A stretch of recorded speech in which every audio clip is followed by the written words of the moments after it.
നീതിമാനാകും മാർയൗസേപ്പിതാവേ, തിരുക്കുടുംബത്തിൻ പാലകനേ. നീതിമാനാകും മാർയൗസേപ്പിതാവേ, തിരുക്കുടുംബത്തിൻ പാലകനേ. ഈശോ മിശിഹായ്ക്ക് സ്തുതിയായിരിക്കട്ടെ. വിശുദ്ധ യോസേപ്പിതാവിൻ്റെ നിർമ്മല ഹൃദയ പ്രതിഷ്ഠ 31 ദിവസം. പിശാചുക്കളുടെ ഭയകാരണമായ വിശുദ്ധ യോസേപ്പിതാവ്. അശുദ്ധാത്മാക്കൾക്ക് ഈശോയെ ഭയമാണ്, അവർക്ക് മറിയത്തെയും ഭയമാണ്. എന്നാൽ അവർക്ക് വിശുദ്ധ യോസേപ്പിതാവിനെ ഭയമാണെന്നുള്ളത് നമുക്കറിയാമോ? ഇത് സത്യമാണ്. പിശാചുക്കൾ വിശുദ്ധ യോസേപ്പിതാവിനെ ഭയാനകമായ രീതിയിൽ ഭയപ്പെടുന്നു. പിശാചുക്കൾ അവനെ അത്യധികമായി ഭയപ്പെടാനുള്ള കാരണം അവൻ അമലോത്ഭവയുടെ ഭർത്താവും ഈശോ മിശിഹായുടെ വളർത്തുപിതാവുമായതുകൊണ്ടാണ്. ഈശോയിലേക്കും മറിയത്തിലേക്കുമുള്ള കവാടമാണ് വിശുദ്ധ യോസേപ്പിതാവ്. അദ്ദേഹത്തെ സ്പർശിക്കുന്നവരെല്ലാം തിരുശേഷിപ്പുകളാകുന്നു. അദ്ദേഹം രക്ഷകനെ ഹെറോദേസിൽ നിന്ന് രക്ഷിച്ചു. കൊല്ലങ്ങളോളം അവനെ ആരാധിച്ചു. പിതാവെന്ന അധികാരം ഈശോയുടെ മേൽ അഭ്യസിച്ചു. ഈശോയും മറിയവും തങ്ങളുടെ ജീവിതം കാൽവരിയിൽ ബലിയർപ്പിക്കത്തക്ക രീതിയിൽ അവൻ അവരെ കഴിവുള്ളവരാക്കി തീർത്തു. വിശുദ്ധ യോസേപ്പിതാവ് എന്ന വ്യക്തിയെ പിശാചുകൾ ഭയപ്പെടാൻ ഇങ്ങനെ ധാരാളം കാരണങ്ങളുണ്ട്. അദ്ദേഹം ശക്തൻ തന്നെയാണ്. വിശുദ്ധ യോസേപ്പിതാവിന് മാത്രം സവിശേഷമായിട്ടുള്ള ഒരു വിശേഷണമാണ് പിശാചുക്കളുടെ ഭയകാരണമേ എന്നുള്ളത്. ഇത് വളരെ ആധികാരികതയുള്ളതും ഭയം ജനിപ്പിക്കുന്നതുമായ ഒരു വിശേഷണമാണ്. ഇതൊരു യോദ്ധാവിൻ്റെ വിശേഷണമാണ്. തൻ്റെ കരത്തിൽ അദ്ദേഹം പിടിച്ചിരിക്കുന്ന ലില്ലിപ്പൂവ് ഒരു ശക്തിയേറിയ ആത്മീയ ആയുധമാണ്, ശുദ്ധതയുടെ വാളാണ്. ഇത് തീ പോലെ പിശാചുക്കളിൽ തുളച്ചു കയറാനും എല്ലാവിധ മാലിന്യങ്ങളെയും അന്ധകാരത്തെയും കീഴടക്കാനുള്ള ശക്തിയുമുണ്ട്. വിശുദ്ധ യോസേപ്പിതാവ് കൈകാര്യം ചെയ്യുന്ന ലില്ലി സാത്താൻ്റെ എല്ലാവിധ അശുദ്ധിക്കും ഭീഷണിയാണ്. വിശുദ്ധ യോസേപ്പിതാവിൻ്റെ പേര് വെറുതെ സൂചിപ്പിക്കുന്നത് പോലും പിശാചുക്കളെ ഭയചകിതരാക്കുന്നു. അദ്ദേഹത്തെ സംബന്ധിച്ചുള്ള എല്ലാറ്റിനെയും അവർ ഭയപ്പെടുന്നു. അവർ എത്രയധികം ഭയപ്പെടുന്നുവെന്ന് നാം ചോദിക്കുമായിരിക്കും. അദ്ദേഹം ഉറങ്ങുമ്പോൾ പോലും അവർ ഭയപ്പെടത്തക്ക രീതിയിൽ അത്രയധികം അവർ ഭയചകിതരാണ്. അദ്ദേഹത്തിൻ്റെ ആത്മാവ് എപ്പോഴും ജാഗ്രതയുള്ളതും ഈശോയ്ക്കും മറിയത്തിനും വേണ്ടി ആത്മാക്കളെ സംരക്ഷിക്കാനും പ്രതിരോധിക്കാനും അവർക്കായി പോരാടാനും തയ്യാറായിട്ടുള്ളതാണ്. വിശുദ്ധ യോസേപ്പിതാവ് ഉറക്കത്തിൽ നിന്ന് എഴുന്നേൽക്കുമ്പോൾ അവൻ ദൈവഹിതം തിടുക്കത്തിൽ നിറവേറ്റുമെന്നും തങ്ങളുടെ ദുഷ്ടലാക്കുകൾ അവൻ തച്ചുടയ്ക്കുമെന്നും പിശാചുക്കൾക്കറിയാം. വിശുദ്ധ യോസേപ്പിതാവ് ഉണർന്നിരുന്നാലും ഉറങ്ങിയാലും തിരുക്കുടുംബത്തിൻ്റെ രാജാവും പിതാവുമായവനെ നരകം മുഴുവൻ പരിഭ്രമപ്പെടുന്നു. വിശുദ്ധ യോസേപ്പിതാവ് ശാന്തനാണെങ്കിലും ഭീരുവല്ല. അദ്ദേഹത്തിൻ്റെ ഒരു നോട്ടം തന്നെ നരകത്തെ മുഴുവൻ പലായനം ചെയ്യിപ്പിക്കുന്നു. അദ്ദേഹത്തിൻ്റെ അധരങ്ങളിൽ നിന്നുള്ള ഒരു വാക്ക് അന്ധകാര ശക്തികളെ ഓടിക്കുന്നു. പിശാചുക്കളുടെ ഭയകാരണമായവൻ നമ്മെ സംരക്ഷിക്കുകയാണെങ്കിൽ ആര് നമുക്ക് എതിരു നിൽക്കും? പിശാചുക്കളിൽ നിന്നും അശുദ്ധാത്മാക്കളിൽ നിന്നും അദ്ദേഹം നമ്മെ സംരക്ഷിക്കും. സാത്താൻ ഒരു കെട്ടുകഥയല്ല, അതുപോലെ അശുദ്ധാത്മാക്കളും ദുഷ്ടാരൂപിയും. ലോകം ഈ കാര്യങ്ങളെ ഒരു കെട്ടുകഥയും ഐതിഹ്യവുമായി പരിഗണിക്കുന്നു. എന്നാൽ അവ ഒരു യാഥാർത്ഥ്യമാണ്. നമ്മളൊരു ആത്മീയ യുഗത്തിലാണ്. ദുഷ്ടാരൂപിയും അവൻ്റെ സൈന്യഗണവും നമ്മുടെ പുറകെയാണ്.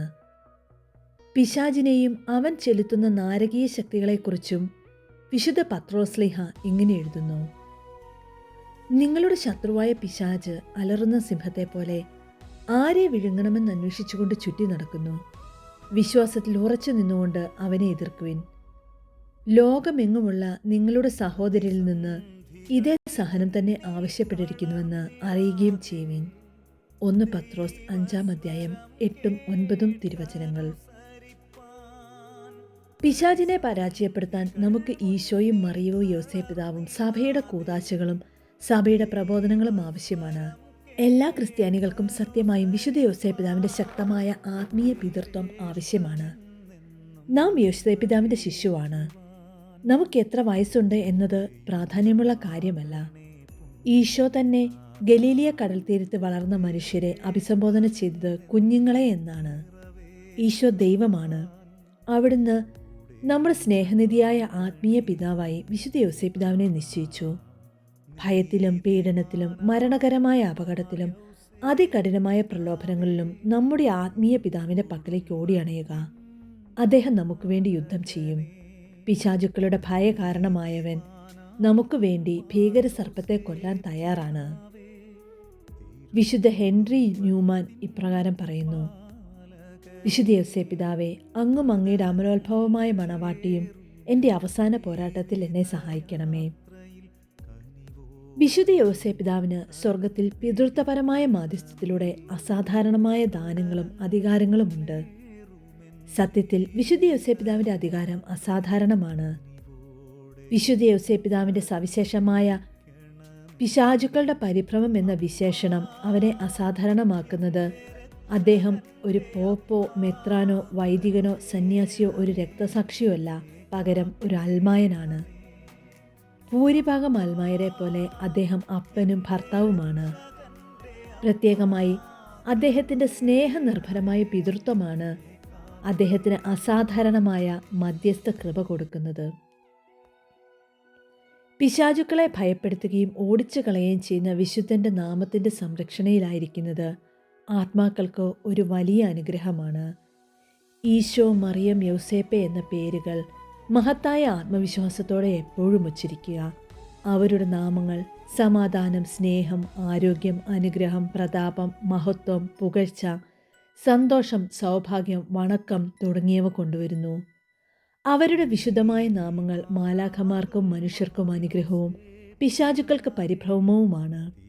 ക്രിസ്ത്യാനികളുടെ ഹൃദയങ്ങളിലും അധരങ്ങളിലും എപ്പോഴും ഈശോ, മറിയം, യൗസേപ്പെ എന്ന നാമങ്ങൾ ഉണ്ടായിരിക്കണം. ഇത് വാഴ്ത്തപ്പെട്ട ബാർത്തലോ ലോങ്കോയുടെ വാക്കുകളാണ്. വിശുദ്ധ യൗസേ പിതാവിൻ്റെ അത്ഭുതങ്ങൾ എണ്ണമറ്റതാണ്. അവയെല്ലാം പിശാചിനെ ഭയപ്പെടുത്തുന്നു. വിശുദ്ധ യൗസേ പിതാവിൻ്റെ പിതൃത്വം പിശാചിനെ ഭയപ്പെടുത്തുന്നു. വിശുദ്ധ യൗസേ പിതാവിൻ്റെ എളിമ പിശാചിനെ ഭയപ്പെടുത്തുന്നു. വിശുദ്ധ യൗസേ പിതാവിൻ്റെ ഉപവി പിശാചിനെ ഭയപ്പെടുത്തുന്നു. വിശുദ്ധ യൗസേ പിതാവിൻ്റെ ദാരിദ്ര്യം പിശാചിനെ ഭയപ്പെടുത്തുന്നു. വിശുദ്ധ യൗസേ പിതാവിൻ്റെ ശുദ്ധത പിശാചിനെ ഭയപ്പെടുത്തുന്നു. വിശുദ്ധ യൗസേ പിതാവിൻ്റെ അനുസരണം പിശാചിനെ ഭയപ്പെടുത്തുന്നു. വിശുദ്ധ യൗസേ പിതാവിൻ്റെ നിശബ്ദ സഹനങ്ങൾ പിശാചിനെ ഭയപ്പെടുത്തുന്നു. വിശുദ്ധ യൗസേ പിതാവിൻ്റെ പ്രാർത്ഥന പിശാചിനെ ഭയപ്പെടുത്തുന്നു. വിശുദ്ധ യൗസേ പിതാവ് എന്ന നാമം പിശാചിനെ ഭയപ്പെടുത്തുന്നു. വിശുദ്ധ യൗസേ പിതാവിൻ്റെ ഉറക്കം പിശാചിനെ ഭയപ്പെടുത്തുന്നു. എല്ലാ മനുഷ്യരും വൈദികരും അന്ധകാര ശക്തിയുടെ മേൽ വിശുദ്ധ യൗസേ പിതാവിൻ്റെ പിതൃത്വത്തിനും ശുദ്ധതയ്ക്കുമുള്ള അധികാരം തിരിച്ചറിയേണ്ടിയിരിക്കുന്നു. എല്ലാവിധ പിതൃത്വവും സാത്താൻ്റെ ഭീഷണിയാണ്. നൂറ്റാണ്ടുകളായി വളരെ ചുരുക്കം ക്രിസ്ത്യാനികൾ മാത്രം വിശുദ്ധ യൗസേ പിതാവിനോട് പ്രാർത്ഥിക്കുന്നതിലും പിതൃത്വപരമായ മാധ്യസ്ഥം തേടുന്നതിലും സാത്താൻ സന്തോഷിച്ചു. എന്നാൽ ഇന്ന് വിശുദ്ധ യൗസേ പിതാവിൻ്റെ പിതൃത്വം ലോകത്ത് കൂടുതൽ അറിയപ്പെടാനും അതുപോലെ തന്നെ വരച്ചു കാണിക്കാനും ദൈവത്തിന് ആഗ്രഹമുണ്ട്. ഇത് പിശാചിനെ ഭയപ്പെടുത്തുന്നു. അദ്ദേഹത്തിൻ്റെ മാധ്യസ്ഥം വഴി എന്താണ് ചെയ്യാൻ സാധ്യമാകുന്നതെന്ന് പിശാചിന് നന്നായി അറിയാം. മനുഷ്യർ വിശുദ്ധ യൗസേ പിതാവിന് സദൃശ്യരായാൽ സാത്താൻ്റെ രാജ്യം നശിപ്പിക്കപ്പെടും. സാത്താൻ മാതൃത്വത്തെ വെറുക്കുന്നു. തീർച്ചയായും കന്യകാമറിയത്തെ ഭയപ്പെടുകയും അവഗണിക്കുകയും ചെയ്യുന്നു. സ്ത്രീകൾ ജീവനെ വഹിക്കുന്നവരാണ്. സാത്താൻ ജീവനെ വെറുക്കുന്നു. സാത്താൻ പിതൃത്വത്തെ വെറുക്കുന്നു. അതിൻ്റെ കാരണം എല്ലാ പിതൃത്വത്തിലും ജന്മസിദ്ധമായ അധികാരമുണ്ട്. കാരണം എല്ലാ പിതൃത്വത്തിൻ്റെയും ഉത്ഭവം ദൈവത്തിലാണ്. അതിൻ്റെ ഭൗമിക മാതൃക വിശുദ്ധ യൗസേ പിതാവിൽ കണ്ടെത്തുന്നു. പിശാചിനോട് പോരാടാനുള്ള ശക്തി എല്ലാ പിതൃത്വത്തിനുമുണ്ട്. ഏതൊരു സൃഷ്ടികളുടെ പിതൃത്വത്തെക്കാളും ലൂസിഫർ വിശുദ്ധ യൗസേ പിതാവിൻ്റെ പിതൃത്വത്തെ ഭയപ്പെടുന്നു. കാരണം ദൈവത്തിൻ്റെ പിതൃത്വത്തിൽ വിശുദ്ധ യൗസേ പിതാവിനേക്കാൾ ഉപരിയായി വേറൊരു സൃഷ്ടിക്കും മഹനീയമായ പങ്കാളിത്തമില്ലെന്ന് പിശാചിനറിയാം. ദൈവം മനുഷ്യനായി സ്വയം എളിമപ്പെട്ട് 4-ാം പ്രമാണത്തിന് സ്വയം വിധേയനായി എന്ന സത്യത്താൽ തന്നെ സാത്താൻ രോഷാകുലനാണ്. പിതാവിനെയും മാതാവിനെയും ബഹുമാനിക്കുക. വിശുദ്ധ യൗസേ പിതാവിനോടുള്ള പുത്രനടുത്ത ഈശോയുടെ അനുസരണം പിശാചിൻ്റെ അവജ്ഞയുമായി കൂട്ടിമുട്ടി. വിശുദ്ധ യൗസേ പിതാവിൻ്റെ പിതൃത്വത്തിന് അധികാരമുണ്ട്. വിശുദ്ധ യൗസേ പിതാവും പരിശുദ്ധ മറിയവും ഈശോയുടെ സ്നേഹനിർഭരമായ നിർദ്ദേശങ്ങൾ അനുസരിക്കുന്നത് പിശാച് വെറുത്തു. ഇപ്പോൾ സ്വർഗത്തിൽ വിശുദ്ധ യൗസേ പിതാവിൻ്റെ മാധ്യസ്ഥ ശക്തി പിശാചിൻ്റെ ദുഷ്ടതയ്ക്ക് വലിയ ഭീഷണിയാണ്. അത് സാത്താന് നന്നായി അറിയാം. നസ്രത്തിലെ ഭവനത്തിൽ വിശുദ്ധ യൗസേപ്പിതാവിൻ്റെ നിർദ്ദേശങ്ങൾ പിതൃത്വപരമായ കൽപ്പനകൾക്ക് സദൃശ്യമായിരുന്നു. സ്വർഗത്തിൽ ഈശോ തൻ്റെ ചാരിത്രശുദ്ധനായ പിതാവിനെ ശ്രവിക്കുന്നത് തുടരുന്നു. എന്നാൽ വിശുദ്ധ യൗസേപ്പിതാവിൻ്റെ ആഗ്രഹങ്ങളെല്ലാം എല്ലായ്പ്പോഴും ദൈവത്തിൻ്റെ ശുദ്ധമായ ഇഷ്ടത്തിനനുസരിച്ചാണ്. ദൈവപുത്രൻ്റെ അടുത്ത് അസാധാരണമായ മധ്യസ്ഥതയിലൂടെ ഇപ്പോഴും സ്വർഗത്തിൽ തൻ്റെ പിതൃത്വപരമായ സ്വാധീനം ഉപയോഗിക്കുന്നത് തുടരുന്നത് പിശാചിനെ ഭയചകിതനാക്കുന്നു. പിശാച് ദൈവത്തെയും അവൻ്റെ പിതൃത്വപരമായ ഓരോ പ്രതിബിംബത്തെയും വെറുക്കുന്നു. ഈ വെറുപ്പ് എല്ലാ മനുഷ്യരിലും അൽമായരിലും വൈദികരിലുമുള്ള പിതൃത്വത്തെ നശിപ്പിക്കാൻ അവനെ പ്രചോദിപ്പിക്കുന്നു. മാർപ്പാപ്പമാരുടെയും വൈദികരുടെയും തീക്ഷ്ണതയെയും രക്തസാക്ഷികളുടെ രക്തത്തെയും പിശാച് അത്യധികമായി ഭയപ്പെടുന്നു എന്നുള്ളത് സംശയമില്ലാത്ത കാര്യമാണ്.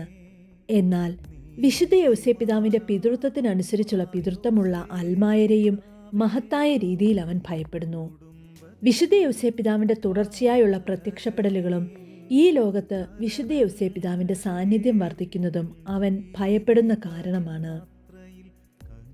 വിശുദ്ധ യൗസേപ്പിതാവിൻ്റെ മറ്റൊരു പ്രത്യക്ഷീകരണമാകാൻ മനുഷ്യർ സ്വയം അനുവദിക്കുകയാണെങ്കിൽ വിശുദ്ധ യൗസേപ്പിതാവിൻ്റെ പുണ്യങ്ങൾ അനുകരിച്ചുകൊണ്ട് ക്രിസ്തുവിൻ്റെ മൗതിക ശരീരമായ സഭയുടെ മേലുള്ള ഗാർഹിക സഭയായ കുടുംബത്തിൻ്റെ മേലുള്ള സാത്താൻ്റെ ആക്രമണത്തിൻ്റെ ശക്തി ഇല്ലാതാകും. വിശുദ്ധ യൗസേപ്പിതാവിൻ്റെ ശുദ്ധത പിശാചിനെ ഭയപ്പെടുത്തുന്നു. വിശുദ്ധ യൗസേപ്പിതാവിനെ ഒരു പ്രായം ചെന്ന വ്യക്തിയായി ഭൂരിഭാഗം ചിത്രങ്ങളും ചിത്രീകരിക്കുന്നത് ഒരു വലിയ ദുരന്തമാണ്. ചിലപ്പോൾ വളരെ പാവമായും ആണത്തമില്ലാത്ത മനുഷ്യനായും ചിത്രീകരിക്കുന്നു. ഒരു മനുഷ്യനെന്ന നിലയിൽ വിശുദ്ധ യൗസേപ്പിതാവ് എന്താണെന്ന സത്യത്തിൽ നിന്ന് വളരെ അകലെയാണ് ഇങ്ങനെയുള്ള ചിത്രീകരണം. വിശുദ്ധ യൗസേപ്പിതാവ് ഭീകര സർപ്പത്തിൻ്റെ കൊലയാളിയാണ്. അദ്ദേഹത്തിൻ്റെ കയ്യിലെ ലില്ലിപ്പൂവ് ഒരു വൃദ്ധൻ്റെ കയ്യിലെ വടിയല്ല, അതൊരു യോദ്ധാവിൻ്റെ കുന്തമാണ്. പുരാതന സർപ്പത്തെ തളയ്ക്കുന്ന മൂർച്ചയുള്ള ആയുധമായി വിശുദ്ധ യൗസേപ്പിതാവിനെ ചിത്രീകരിക്കുന്ന ചിത്രങ്ങൾ വളരെ ചുരുക്കമാണ്. ഭീകര സത്വത്തെ കൊല്ലുന്ന വിശുദ്ധ യൗസേപ്പിതാവിനെ ചിത്രീകരിക്കുന്ന ഒരു ചിത്രമാണ് ഈ കാലഘട്ടത്തിലെ സഭയ്ക്ക് ആവശ്യം. അവൻ മനുഷ്യനിർമ്മിതമായ ഉപകരണങ്ങൾ കൊണ്ടും തടിക്കഷ്ണങ്ങൾ കൊണ്ടും മൂർച്ചയുള്ള വാളുകൾ കൊണ്ടും ജോലി ചെയ്യുന്ന ചിത്രങ്ങൾ വിശുദ്ധ യൗസേപ്പിതാവിൻ്റെ യഥാർത്ഥ പുരുഷത്വത്തെപ്പറ്റി ആശയ കൈമാറ്റത്തിനായി രചിച്ചിട്ടുള്ളതാണ്. പിശാചിൻ്റെ വഴിപിഴയ്ക്കലിനും മ്ലേച്ഛതയ്ക്കുമെതിരെയുള്ള ആയുധമാണ് വിശുദ്ധ യൗസേപ്പിതാവിൻ്റെ ശുദ്ധത. അശ്ലീലത നിറഞ്ഞ വഴിപിഴച്ച സൃഷ്ടിയാണ് സാത്താൻ. ശുദ്ധത അവനെ പുറന്തള്ളുന്നു, അതവനെ കുത്തിത്തുളയ്ക്കുന്നു. മനുഷ്യരുടെ ഇടയിലെ ഏറ്റവും പ്രധാനപ്പെട്ട പാപം അശുദ്ധിയാണ്. സാർവത്രികമായി മനുഷ്യഹൃദയങ്ങളെയും മനസ്സുകളെയും നശിപ്പിക്കുന്ന ആത്മീയ പ്ലേഗാണിത്. അശുദ്ധരായ മനുഷ്യർക്ക് ശക്തിയുണ്ടാകില്ല. അശുദ്ധരായ മനുഷ്യർക്ക് പിശാചിൻ്റെ മേൽ യാതൊരുവിധ അധികാരവും ഉണ്ടാകുന്നില്ല. എന്തുകൊണ്ടെന്നാൽ അവർ ആത്മീയമായി അശക്തരാണ്. എന്തുകൊണ്ടാണ് ഇന്ന് അനേകം മനുഷ്യർക്ക് പിശാചിനെതിരെ യുദ്ധം ചെയ്യാനുള്ള ശക്തിയില്ലാത്തത്? അശ്ലീല ചിത്രങ്ങളിലൂടെയും അശുദ്ധമായ വികാരങ്ങളിലൂടെയും മറ്റു പല രീതികളിലൂടെയുമുള്ള വഴിപിഴക്കലുകളിലൂടെയും ഒരുവൻ്റെ ജീവിതത്തിൽ പിശാചിന് കടന്നു പോകാനുള്ള അനുവാദം കൊടുത്തിട്ടുണ്ടെങ്കിൽ അങ്ങനെയുള്ള മനുഷ്യരെ സാത്താന് ഭയപ്പെടാനൊന്നും തന്നെയില്ല. ദൈവത്തിൻ്റെ മുഖം ദർശിക്കുന്നതിൽ നിന്ന് ഒരു വ്യക്തിയെ അശുദ്ധമായ ഹൃദയം അന്ധമാക്കുന്നു. മനുഷ്യൻ ദൈവത്തെ കാണാൻ ആഗ്രഹിക്കുന്നുവെങ്കിൽ, അന്ധകാരത്തിൻ്റെ മേൽ ശക്തി വേണമെങ്കിൽ അവർക്ക് വിശുദ്ധ യൗസേപ്പിതാവിനെ പോലെ ഒരു നിർമ്മലവും സ്നേഹനിർഭരവുമായ ഹൃദയമുണ്ടായിരിക്കണം. ദൈവത്തിൻ്റെ മുഖം ദർശിക്കുന്ന വിശുദ്ധ യൗസേപ്പിതാവിന് പിശാചിൻ്റെ മേൽ അധികാരമുണ്ട്. എന്തെന്നാൽ അദ്ദേഹം ശുദ്ധവാനാണ്. അദ്ദേഹം വർഷങ്ങളായി ഈശോയുടെ തിരുമുഖം കണ്ടു. സ്വർഗത്തിൽ അദ്ദേഹം നിത്യമായി ദൈവിക തിരുമുഖം ഉറ്റുനോക്കുകയാണ്. വിശുദ്ധ യൗസേപ്പിതാവിൻ്റെ മുഖത്തിൻ്റെ ശോഭ നരകത്തിലെ പിശാചുക്കളെ അന്ധമാക്കുന്നു. പിശാചുക്കൾക്ക് ഭയമുളവാകുന്ന മനുഷ്യരെയാണ് ലോകത്തിന് സഭയ്ക്കും ഇന്നാവശ്യം. ഇത് മനുഷ്യർ വിശുദ്ധ യൗസേപ്പിതാവിൻ്റെ ശുദ്ധത അനുകരിക്കുമ്പോൾ മാത്രമേ സംഭവിക്കുകയുള്ളൂ. മനുഷ്യരിത് ചെയ്യുകയാണെങ്കിൽ ലോകം നവീകരിക്കപ്പെടും. മെത്രാന്മാരും വൈദികരും ഇത് ചെയ്യുകയാണെങ്കിൽ സഭ നവീകരിക്കപ്പെടും. വിശുദ്ധ യൗസേപ്പിതാവിൻ്റെ യുദ്ധവീരൻ്റേതുപോലുള്ള വിശുദ്ധിയും കുതിര പടയാളിയുടേതുപോലുള്ള ധൈര്യവും വൈദികരുടെയും മെത്രാന്മാരുടെയും ഹൃദയങ്ങളിൽ പ്രതിബിംബിക്കുകയാണെങ്കിൽ ദേവാലയങ്ങളിൽ ദൈവിക കാര്യങ്ങളോടുള്ള തീഷ്ണതയുള്ള ആളുകൾ കൊണ്ട് നിറയപ്പെടും. മെത്രാന്മാർ വിശുദ്ധ യൗസേപ്പിതാവിൻ്റെ പിതൃത്വവും തീഷ്ണതയും അംഗീകരിക്കുകയാണെങ്കിൽ ലോകത്തിൻ്റെ ധാർമ്മികതയും അളവുകോലുമായി മനുഷ്യവർഗം ഒരിക്കൽ കൂടി സഭയെ നോക്കും. എല്ലാ മനുഷ്യരും വിശുദ്ധ യൗസേപ്പിതാവിനെ അനുകരിക്കുകയാണെങ്കിൽ അവർ പിശാചുക്കളുടെ പരിഭ്രമമാകും. വിശുദ്ധ ഫ്രാൻസിസ് ഡി സാലസിൻ്റെ വാക്കുകൾ ഇപ്രകാരമാണ്: എളിമയിൽ നിലനിൽപ്പ് നേടുന്നവൻ വിശുദ്ധ യോസേപ്പിതാവിനെ പോലെ ശക്തനും ധീരനുമാകും. അവൻ അത്യാഗ്രഹവും പൊങ്ങച്ചവും അഹങ്കാരവും കൊണ്ട് നിറഞ്ഞു നിൽക്കുന്ന ലോകത്തെയും സാധാനെയും കീഴടക്കും. ശുദ്ധവാനായിരിക്കാൻ ആഗ്രഹിക്കുന്ന മനുഷ്യൻ പ്രാർത്ഥിക്കണം. പ്രാർത്ഥന കൂടാതെ ആർക്കും ശുദ്ധനാവാൻ കഴിയുകയില്ല. ഇത് 13-ാം ലിയോ മാർപ്പാപ്പ നന്നായി മനസ്സിലാക്കിയിരുന്നു. 19-ാം നൂറ്റാണ്ടിൻ്റെ അവസാനം ലോകത്ത് സാത്താൻ അശുദ്ധിയും അച്ചടക്കമില്ലായ്മയും അശ്ലീലതയുമായ ആത്മീയ വെള്ളപ്പൊക്കം അഴിച്ചുവിട്ടു. ഇതിനെതിരെ യുദ്ധം ചെയ്യാൻ ലിയോ മാർപ്പാപ്പ ആഗ്രഹിക്കുകയും സഭയുടെ ആയുധശാലയിലെ 2 മഹത്തായ ആത്മീയ യുദ്ധങ്ങളെ സംയോജിപ്പിക്കുകയും ചെയ്തു: ജപമാലയും വിശുദ്ധ യോസേപ്പിതാവും. പ്രവാചകനായ ഒരു മാർപ്പാപ്പയാണ് ഒക്ടോബർ മാസത്തിൽ ജപമാല ചൊല്ലാനും അതിനുശേഷം ഭാഗ്യപ്പെട്ട മാർ യോസേപ്പെ എന്ന പ്രാർത്ഥന ചൊല്ലുവാനും ആവശ്യപ്പെട്ടത്. പിശാചിനെ അതിജീവിക്കാൻ സഭ നിരന്തരമായി വിശുദ്ധ യോസേപ്പിതാവിൻ്റെ സഹായം വിളിച്ച് അപേക്ഷിക്കേണ്ട ആവശ്യമുണ്ട്. ആവിലായിലെ വിശുദ്ധ അമ്മ ത്രേസ്യയുടെ വാക്കുകൾ ഇപ്രകാരമാണ്: നമ്മുടെ കർത്താവ് ഈ ഭൂമിയിൽ വിശുദ്ധ യോസേപ്പിതാവിന് വിധേയപ്പെട്ട് ജീവിച്ചു. കാരണം അവൻ പിതാവ് എന്ന വിശേഷണം വഹിക്കുന്നു. കർത്താവിൻ്റെ ഗുരുനാഥനായിരിക്കുമ്പോൾ വിശുദ്ധ യോസേപ്പിതാവ് ശിശുവിനോട് കൽപ്പിക്കുമായിരുന്നു. അതുപോലെ സ്വർഗത്തിൽ അവൻ കൽപ്പിക്കുന്നതെല്ലാം ദൈവം ചെയ്യുന്നു. പിശാചുക്കളുടെ പരിഭ്രമമായ വിശുദ്ധ യോസേപ്പിതാവിൻ്റെ നിർമ്മല ഹൃദയത്തിലേക്ക് വിശുദ്ധ യോസേപ്പിതാവിൻ്റെ ആത്മീയ പിതൃത്വവും ശുദ്ധതയും നമ്മൾ ഓരോരുത്തരിലും നിറയാൻ വേണ്ടി നമുക്ക് യാത്ര തുടരാം. നമുക്ക് അനുദിന പ്രാർത്ഥനകൾ പ്രാർത്ഥിക്കാം. ദൈവം എല്ലാവരെയും സമൃദ്ധമായി അനുഗ്രഹിക്കട്ടെ. ആവേ മരിയ, ആവേ ജോസഫ്. ജീവിതയാത്രയിൽ കനിവോടെ എൻ കരം പിടിക്കണമേ. കഥനങ്ങളേറുമെൻ ജീവിതയാത്രയിൽ കനിവോടെ എൻ കരം പിടിക്കണമേ. അപ്പാ, എൻ്റെ രക്ഷകൻ്റെ അപ്പാ, കരുതേണമേ, കാക്കേണമേ. അപ്പാ, എൻ്റെ രക്ഷകൻ്റെ അപ്പാ, കരുതേണമേ, കാക്കേണമേ.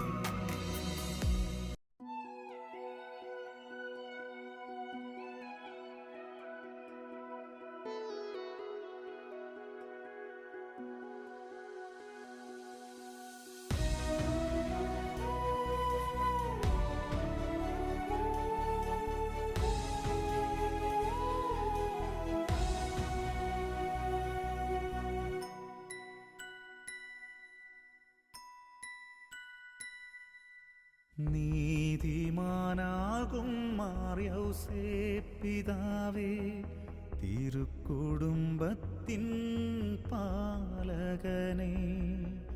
നീതിമാനാകും മാർ യോസേപ്പിതാവേ, തിരുക്കുടുംബത്തിൻ പാലകനേ.